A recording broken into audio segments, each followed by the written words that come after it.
The knife sliced through the air before I could blink, embedding itself in the kitchen cabinet inches from Leonardo's head. "You lied to me!" Kai screamed, his voice cracking like thunder over the Hudson, the kind that rattles the fire escapes in our Washington Heights apartment.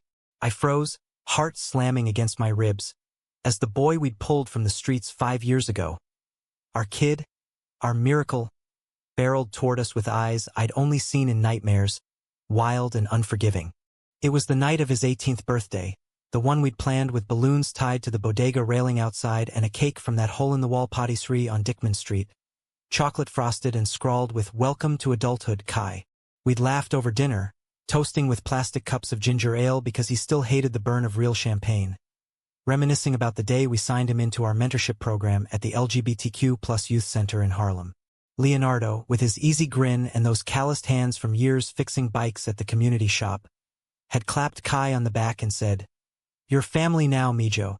No takebacks." I'd nodded, squeezing Kai's shoulder, feeling that swell of pride you get when you've built something real out of broken pieces. 2 gay men in our 40s, childless by choice until the scrappy 15-year-old runaway wandered into our lives, all sharp elbows and sharper wit, begging for a shot at stability. The program was our baby, born out of the ashes of our own youth in the 90s AIDS crisis. Leonardo lost his first love to it, back when Reagan's America pretended we didn't exist. I buried my brother after a hate crime in rural Ohio that the cops called an accident. We poured our grief into the center, turning it into a lifeline for queer kids kicked out by families who saw love like ours as a sin. Kai fit right in, half Puerto Rican, half something he never talked about, with a backpack full of spray cans and a sketchbook crammed with murals of defiant angels. He was street smart, sketching tags on abandoned lots that whispered stories of hidden desires, and when we offered him a spot in our Family Forge initiative, formal mentorship with housing stipends and college prep, he grabbed it like a lifeline tossed into a riptide. Those first months were a grind, the kind that tests souls. Kai tested us hardest. He'd vanish for hours, coming back with bruised knuckles from scraps in alleyways, muttering about ghosts from the old block. Leonardo would sit with him on the fire escape at dawn, sharing black coffee and tales of his own bar fights in the village during Stonewall's echo years. I'd cook arroz con gandals, the scent filling our cramped 2-bedroom like a hug, and we'd talk, really talk, about the weight of being brown and queer in a city that chews you up. Kai opened up in fragments. His mom deported when he was 10, his abuela raising him in the Bronx until she passed, leaving him to bounce between cousins who whispered, "Maricon," behind his back. By 16, he was crashing on subway benches, dreaming of art school but sketching his fears instead. We fell into rhythm, the 3 of us. Mornings were Leonardo's, waking Kai for runs along the George Washington Bridge, pounding pavement until the skyline blurred into possibility. Afternoons were mine, hauling him to the center for workshops where he'd teach graffiti techniques to wide-eyed tweens, turning walls into windows. Evenings blurred into movie nights on our sagging couch, Kai wedged between us like the glue we didn't know we needed, quoting lines from Moonlight or Brokeback Mountain with that half-smirk that said he got it, deep down. Leonardo and I had been together 18 years, a quiet love forged in protests and pandemics, but Kai made us whole in ways we hadn't chased. He called us Pops one Christmas. Leonardo first, then me, and it stuck, a title heavier than any ring. But cracks spiderwebbed under the surface, ones we plastered over with optimism.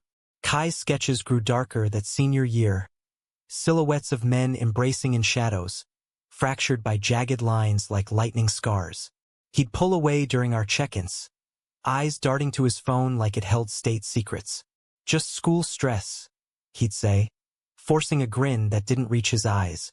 We chalked it up to hormones, college apps, the pressure of turning 18 in a world that demands you adult overnight. Leonardo worried more, his brow furrowing like it did back when we fostered our first kid. A trans girl who bolted after 6 months, whispering about too much love to handle. I waved him off, brewing extra cafecito, telling myself boys like Kai were built for storms. The storm hit on that birthday night, after the cake candles guttered out and we'd cracked open presents. A new sketchpad from me, engraved with Kai Rivera, artist of hidden worlds, and a leather jacket from Leonardo, scuffed just enough to feel earned. Kai had excused himself to the bathroom, emerging with that Polaroid clutched in his fist, the one we'd never seen. It was creased at the edges, faded like a memory left too long in a wallet. Me and Leonardo. Mid-kiss on a Coney Island boardwalk 15 years back. Ferris wheel lights haloing our faces, oblivious to the kid with a disposable camera snapping from the shadows. "You knew?" Kai hissed, shoving the photo under the kitchen light, his voice a venomous whisper that filled the room like smoke. "From the beginning. You knew who I was and you let me think I was just some charity case." Leonardo's face drained of color, his mug slipping from his hand to shatter on the linoleum. "Kai, what?" "The truth." Kai's laugh was bitter, a bark that echoed off the peeling wallpaper. "I'm not some random runaway. That first day at the center, I was sent. By him." He jabbed a finger at the photo, at the ghost of a man blurred in the background, tall, broad-shouldered, with a mustache like a 80s cop villain. "My dad. Your ex, Jordan. The one who beat you bloody and left you for dead in that Ohio field." The world tilted. Jordan. The name I'd buried deeper than my brother's grave. My first love.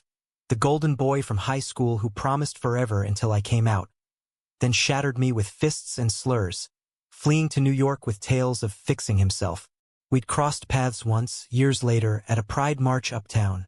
Him with a wife on his arm, eyes sliding past me like oil on water. I told Leonardo everything that night, over whiskey in a dive bar, vowing never to look back. But Kai, Jordan's son, the math clawed at me. Timelines overlapping, a one-night stand after a bender, perhaps, or some twisted reconciliation I never knew. Kai's features sharpened in the harsh light, those high cheekbones, the set of his jaw. My jaw. "Jesus. You were 5 when he dumped me?" I choked out, sinking onto a stool as the pieces locked into horror. He placed you with relatives after your mom left." Kai's eyes blazed, tears carving tracks through the cake frosting still smudged on his cheek. "Relatives? Try Foster Mills, Jordan. He paid them off to keep me quiet, to straighten me out like he tried with you."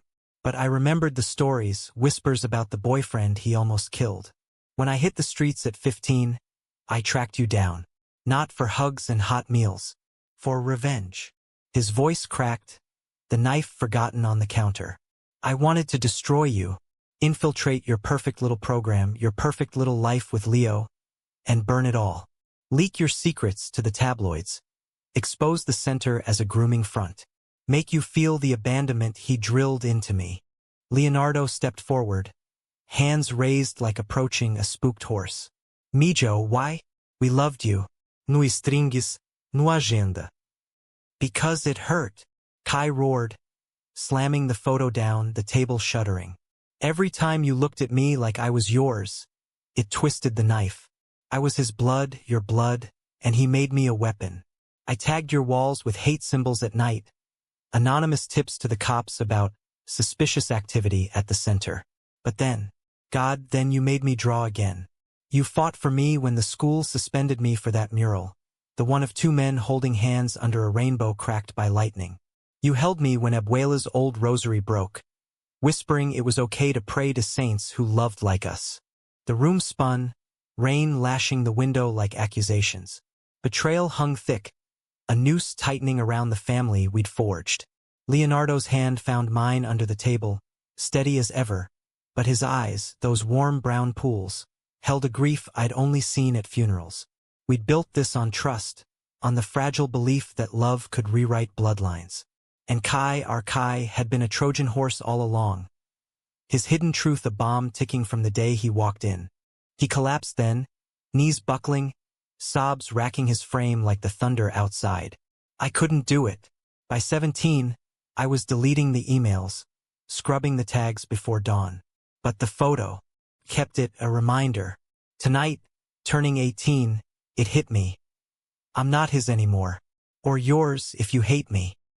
His voice muffled against his knees, small as the boy we'd first met. I just wanted a dad who stayed. I crawled across the shards, glass and heart alike, pulling him into my chest. Leonardo joined, arms encircling us both, a huddle against the gale. You're ours? I whispered, the words salt on wounds. Blood or not, we chose you, every damn day. The betrayal lingered, a scar that would pucker in quiet moments. Nights I'd wake sweating from dreams of Jordan's shadow. Days Leonardo would eye Kai's sketchbook with wary hope. We reported the sabotage attempts to the center's board, anonymizing his role to protect him, and therapy became our new ritual. 3 chairs in a circle, unpacking the lies like tangled yarn. Kai applied to Pratt Institute, his portfolio a testament to redemption. Murals of fractured families mending under New York neon. Months blurred into a tentative thaw. We walked the high line together, Kai sketching the Hudson's curve while Leonardo pointed out falcons wheeling overhead. Like us, rising. One evening, as fireflies danced in Fort Tryon Park, Kai handed me a new drawing. 3 figures intertwined, roots twisting from their feet into city soil. For the wall at the center, he said, voice steady. Hidden truths make the strongest foundations. It wasn't fairy tale clean. Forgiveness is jagged, American as apple pie laced with arsenic. Sweet on the tongue, bitter in the gut. Jordan surfaced once, a certified letter demanding custody for family honor. But Kai burned it in our sink, flames reflecting in his eyes like stars reclaiming the night. We sued for emancipation, the courts nodding at his 18th year autonomy. And the center thrived, our story anonymized into a cautionary workshop on resilience. In the end, love didn't erase the hurt, it armored it. Kai graduated top of his class, his thesis on queer urban folklore earning a fellowship in Chicago. At the send-off brunch, empanadas from the truck on 181st, he hugged us fierce, whispering, "Thanks for adopting the mess." Leonardo teared up, ever the softy, and I just grinned, chest full. We're still us. 2 old queers in a walk-up, mentoring the next wave, our apartment echoing with ghosts we now call kin. Kai calls weekly, his voice brighter than Brooklyn sunrises. And in those pauses, I hear the truth we all hid, he was never the weapon. He was the bridge.